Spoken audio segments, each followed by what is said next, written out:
Welcome to the fascinating world of additive manufacturing. Often referred to as 3D manufacturing, additive is transforming parts production. But are your parts a good fit? What is the process? And what are the benefits? Let's answer these questions and more. Welcome to Metal 103.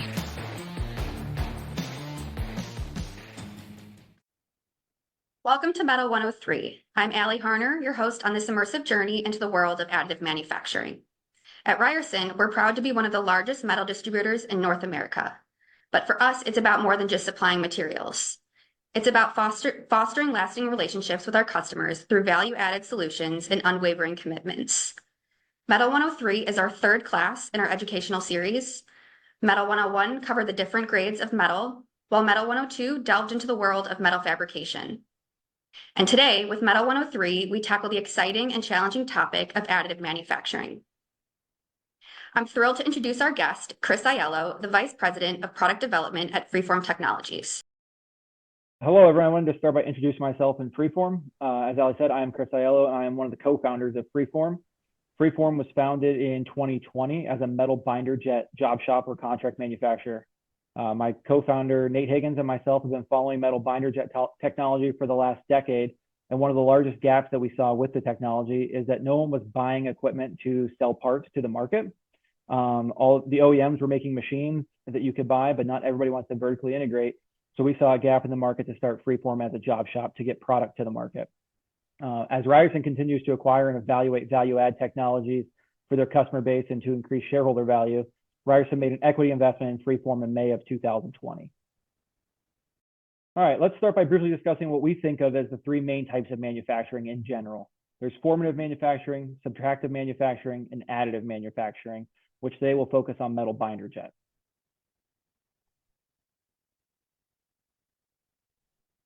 Formative manufacturing is any type of manufacturing that requires an investment in upfront tooling. Some of these technologies could be investment casting or die casting, metal or plastic injection molding, or conventional powder metallurgy, to name a few. The main pros of this type of manufacturing is the cost of the end product. Formative manufacturing typically uses low-cost material, have fast cycle times, and are high-yield processes. The cons of this method are the upfront investment, lead time, and complexity. Forming tools can be upwards of $50,000 and may take several months before you even see the first parts made from that tool.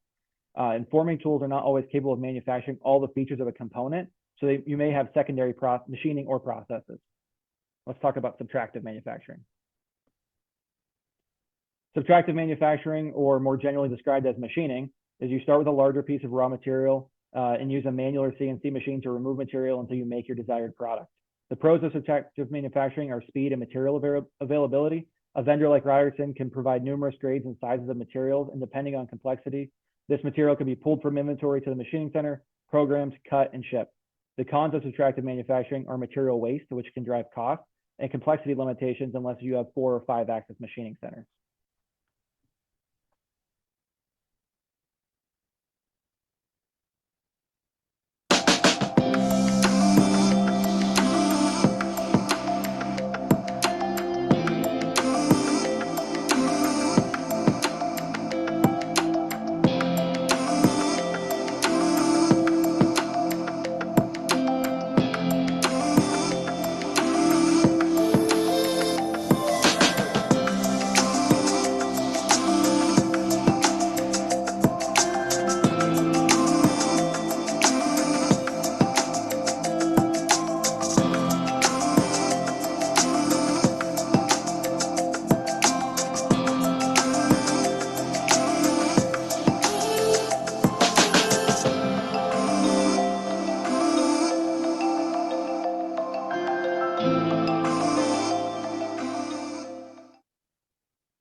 At the start of that video, you saw a brief introduction to our metal injection molding process, which we offer at Freeform. Metal injection molding is a formative technology that works in tandem with metal binder jet. We use similar raw materials for that process. We're just making parts in a different way. Being able to offer both these technologies together give our customers a nice head start on volume production with their products, which we'll talk about a little bit later. But now let's get into additive manufacturing. Additive manufacturing, or commonly 3D printing, is any technology that uses a raw material and manufactures a part by layer. layer by layer. The pros of additive manufacturing are speed and complexity. We're not limited by manufacturing features that need to be designed into a forming tool or accessible by a cutting tool, and the technology does not need to wait for any forming tools to be manufactured to sample parts. Depending on the customer's expectations, which we'll discuss later, we can deliver the first-time samples in as little as 2 working weeks. The cons of additive manufacturing are surface finish, material selection, and cost. Metal binder jet has a surface roughness of around 125 micro-inch with a tumbled finish. This can be improved with other downstream processes or polishing operations, but those drive costs. Material selection can be limited, mainly focusing on stainless steels and tool steels with metal binder jet technology, but more materials are in the development pipeline. Additive technologies also use a very specific cut or refinement of raw material that can drive cost up.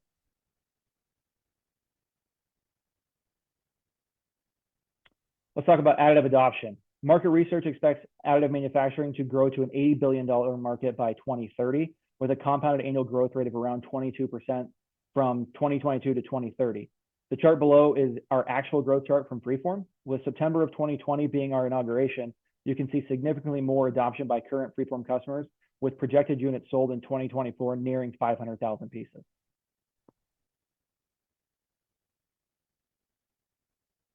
So additive in general, we'll get into the basics or the generalities of additive.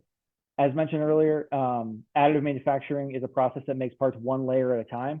Layer thickness can be different depending on the technology, but for today's purposes, we'll use 75 microns or 3/1000ths of an inch as our layer thickness. The technology will take the customer supplied 3D model, run it through splicing software to cut it into those 75 micron layers, and then manufacture the part 1 layer at a time.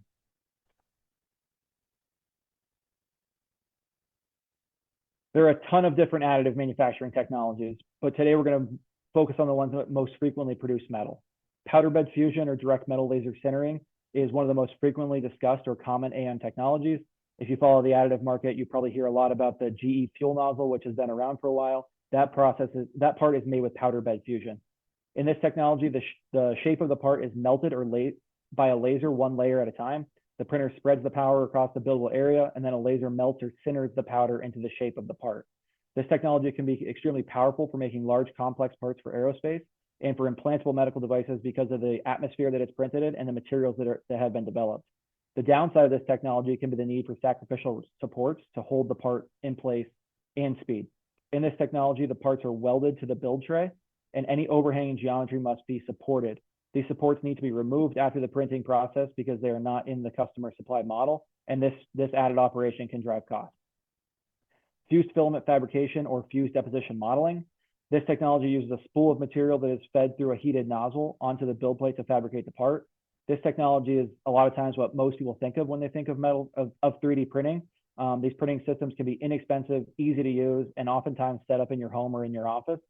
This technology can be great for fixtures, jigs, or work holding, but material performance can hold this technology back from making end-use products.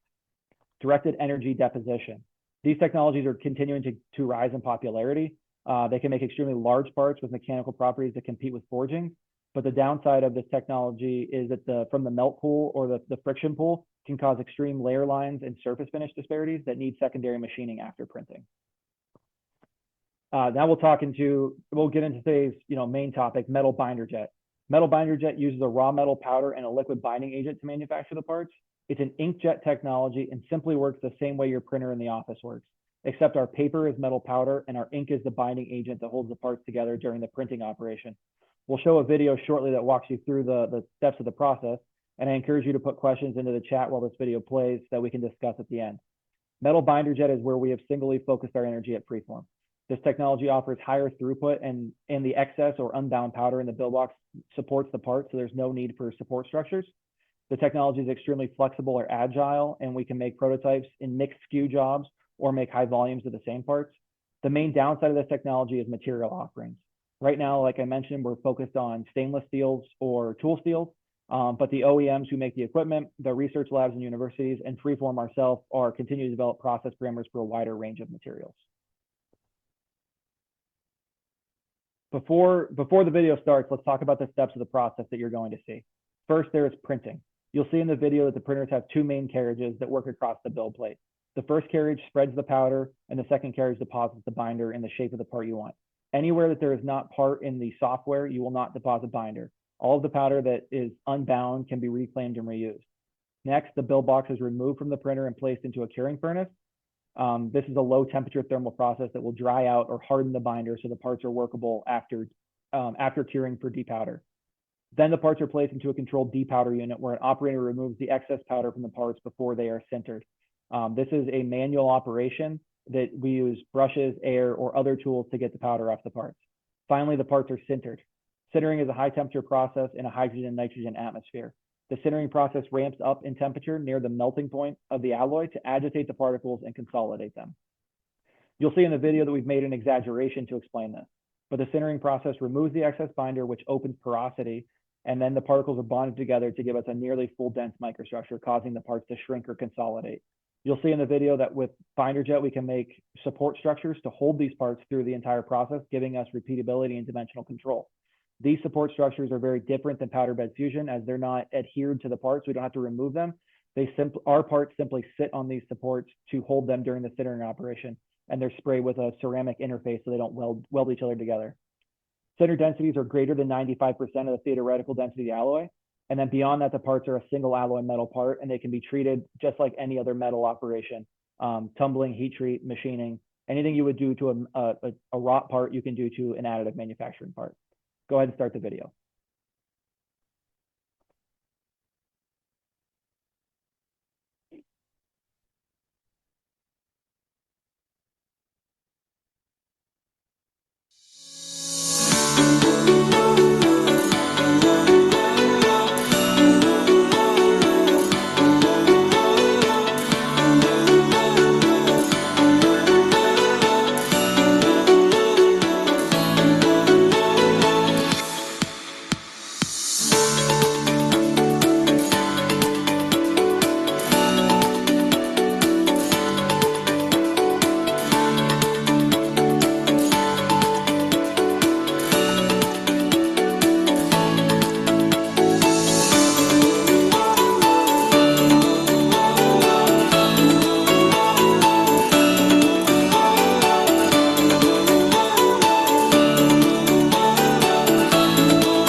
All right, identifying ideal parts for additive manufacturing. We generally look for these three criteria as a starting point for whether or not the part's a fit for our process.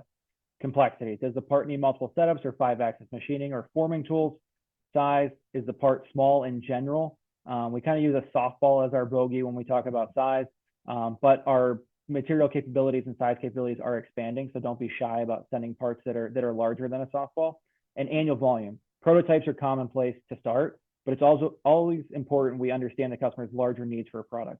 We can print thousands of parts on an annual basis, as we showed earlier, but if an individual component starts to exceed roughly 25,000 pieces, it may be time to start talking to the customer about metal injection molding or other forming technologies.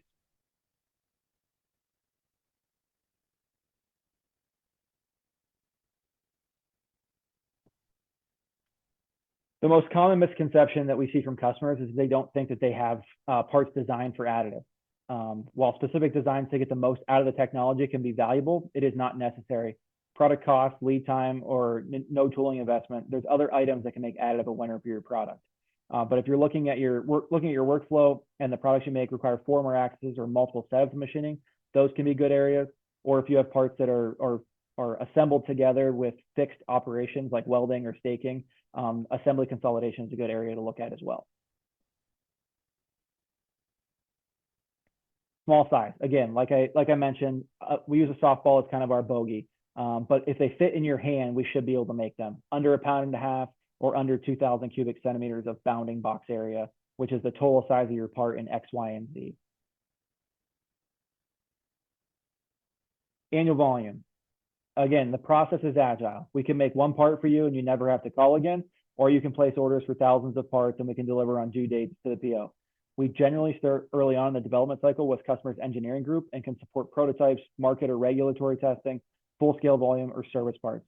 There's really no one-size-fits-all for volume justification of additive manufacturing. Some of the big advantages: speed, flexibility, and cost-effective. Speed, 5 to 10 days is possible, but we need to understand the customer's expectations. Do they want quick turn prototypes that may need to be hand fit or machined by them as the end user before they're usable in the assembly line? Do they want scan adjustments, which we'll discuss later? Or do you want a full first article with 100% layout, which is a very common practice for us? Then we also need to understand the process flow. If there's secondary processes like heat treat or coating or outside machining, each of those processes can take 7 to 10 days per process. So it's very important to have an open conversation and dialogue with the customer about what their expectations are for the product that we're reviewing. Flexibility. Additive allows you to launch and iterate designs quickly. You can work through multiple designs simultaneously without the expense of building hard tooling and then modifying that tooling for the process. Early on in Freeform, we had a customer that came to us with a simple component and they wanted 5 pieces. We manufactured those 5 pieces, delivered to the customer. They fit and function well, but they didn't like the aesthetic, so they wanted to change some texturing on the part. They made the change to the model, they sent it back to us, and they ordered 50 pieces. After they ordered those 50 pieces, they thought they were locked in on the design and the process, so they ordered a market test of 500 pieces. They sold those units almost immediately to their customer base, and they did some market testing that pushed them into a higher volume, which we ended up building a metal injection molding tool for that product. So I just mentioned that to reiterate the fact that we can start the process early with engineering and purchasing to identify the product, make early prototypes, and then we can scale in production to make thousands or hundreds of thousands of pieces with the products, with the technologies that we offer. This technology is also cost-effective and stable. I use cost-effective, not cheap. Additive can reduce your total cost of ownership. So if there's no tooling or setup charges, things like that, if you look at the total purchase price for the project, you should save money. We also have fairly stable cost structure for prototypes through obsolescence. Your highest volumes will be the most cost effective, but there are not large setup or break-in charges to get product early or later on in the product's life cycle. Single piece manufacturing or assembly consolidation. This is a key area for you to look for in your operations if you're looking to get the most out of additive. If you have assemblies that are multiple pieces that are fixed together, it is likely they could be manufactured as a single piece using additive manufacturing. The part below is a prime example of this. This customer had a 4-piece assembly that they were machining all the components and then threading or welding them together to make their end product. And then on the far right, you will see that we were able to take their part and use our technology to consolidate that design into a single piece.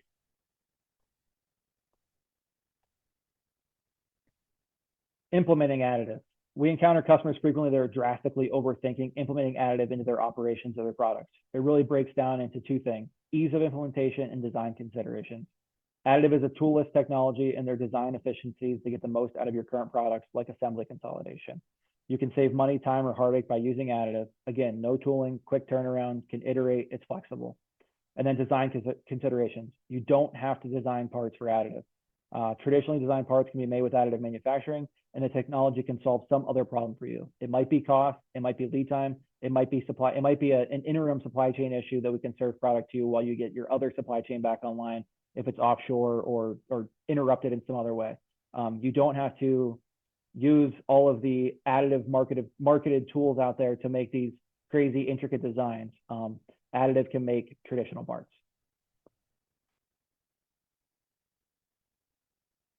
Metal binder jet is a production process with the intent to serve the customer from prototypes through end use product. Freeform is an ISO 9001 to the 2015 standard that uses our quality management system to manufacture products to the end customer specification. We treat our additive operation with a traditional mindset.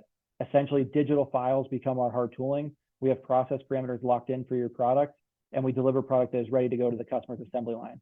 As you'll see in the video on the next slide, we use a number of traditional tools to do this.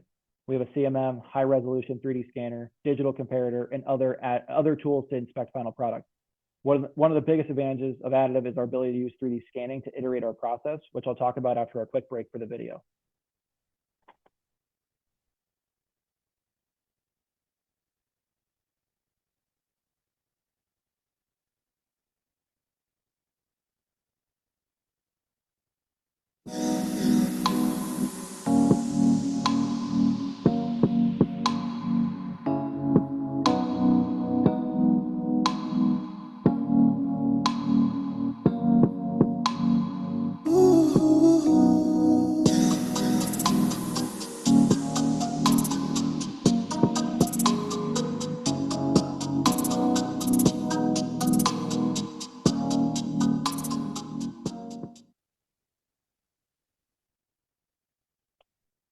3D scanning. I mentioned that previously about our iterative process, but in the images below, you'll see the same part manufactured three times using our scanning iteration process.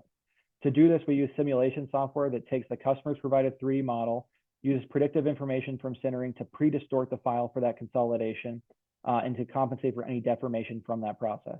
We manufacture the part, then we scan it with the high resolution scanner, generate a new file, and remanufacture the component a second time. We can do this infinitely, but there is a point of diminishing returns where there's no tolerance advantage. But as you can see below, by the third attempt on this specific part, the bell curve really starts to tighten up, and 100% of the features are inspect to plus or minus 0.005 of an inch. This slide is just to reiterate that Freeform controls our process to deliver product to a customer supplied drawing. We don't work with the mentality that if it looks like the model, it ships to the customer. We establish a process, inspect to a drawing, and ship conforming product. Thanks, Chris. That was a fantastic and very informative presentation on additive manufacturing. Now let's move into the Q&A portion of today's session. So if you have any questions for Chris, please send them over using the Q&A feature. And I did see a few questions come in already, so let's get started. All right, Chris, during the cleaning process, how gentle does the operator need to be with the parts once they've been bound? Example, how easy is it to break the metal powder loose when cleaning? The parts are fragile after printing and after curing, but they are workable. I mean, we use different types of brushes. Some of them stiff bristle brushes, some of them, regular paint brushes. Printed density is about 60% of final, so you do have to be careful with the parts. If you drop them, they will break, but they do take some impact from the brushes, from air, from other tools. Great. Next question. It seems like the depowder operation is pretty time consuming. How much does this contribute to the cost? And when quoting parts, how does Ryerson calculate this? This is a very common and frequent question. It is very time consuming. If you look at our investment in equipment, and you look at the cost structure of the business, depowder sometimes can be the most costly operation, even beyond printing or sintering. We have done a bunch of calculations and time studies based on different parts we've made. And we really use a surface area or a total volume of the part to calculate what the depowder rate will be. That's really the best way to do it. Then a follow-up for that question, Chris, which branch or branches have freeform technology? Well, can you repeat the question? So which branch or branches have the freeform technology? Just freeform. Yeah. So Freeform is a standalone business unit. We have 2 locations. Both of them are in Pennsylvania. One of those locations is in a small town in rural Pennsylvania called St. Mary's, and then we have a second location in the East Pittsburgh area. Okay, great. Next question. Is the workpiece shrinkage something a designer can anticipate? Is it consistent for a given part design, or does it change from batch to batch? So the shrinkage is something that we calculate on our end. When a customer sends us an RFQ, we want their native file in its end form. We don't want the customer to apply any shrinkage. Is it consistent for a given part design? Yes, we do calculate the shrinkage, and like I said, we use that scanning software, and that scanning software is calculated or predictive back to previous batches of similar materials, and it is consistent from batch to batch. We have a lot of customers that order on blanket POs with deliverables, and we are not adjusting process for each batch of product that we're making. We lock in a consistent process just like you would with a traditional manufacturing process. Thanks. And then we have a question about grades. Can you review the specific grades available now, but also talk through the future grades under investigation? Yeah. So our 4 highest running materials are 17-4 stainless, 316 stainless, Inconel 718, and S7 tool steel. We also offer 2 kind of unique matrix materials, I'll call them. They are stainless steel backbone materials that are infiltrated with bronze. They are unique materials that we are wrapping a standard around with a third party, but those are high volume, great for industrial applications as well. And then future materials, we're working on some other Inconel and super alloy materials. We're working on other tool steels like H13 and M2. A lot of people ask about titanium or aluminum.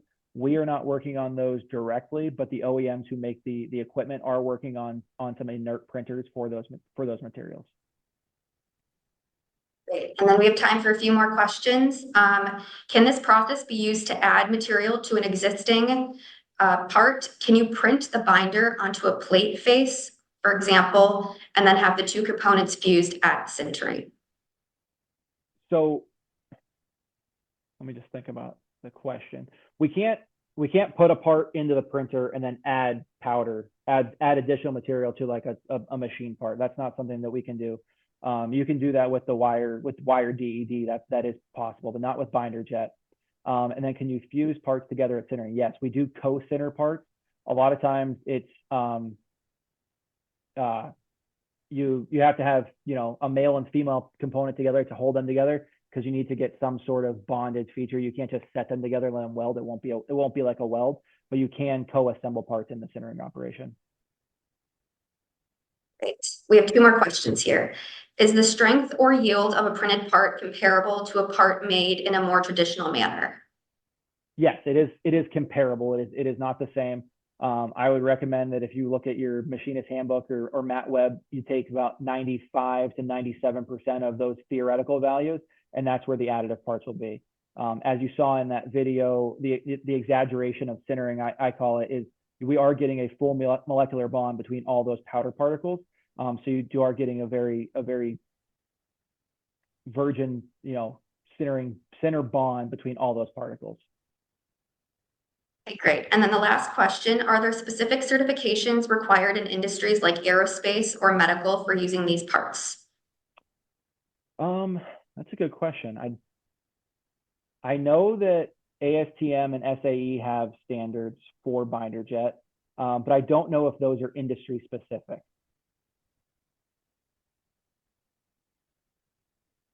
Okay, it looks like those are all of our questions for today. Thank you everyone for participating, and that wraps up Metal 103.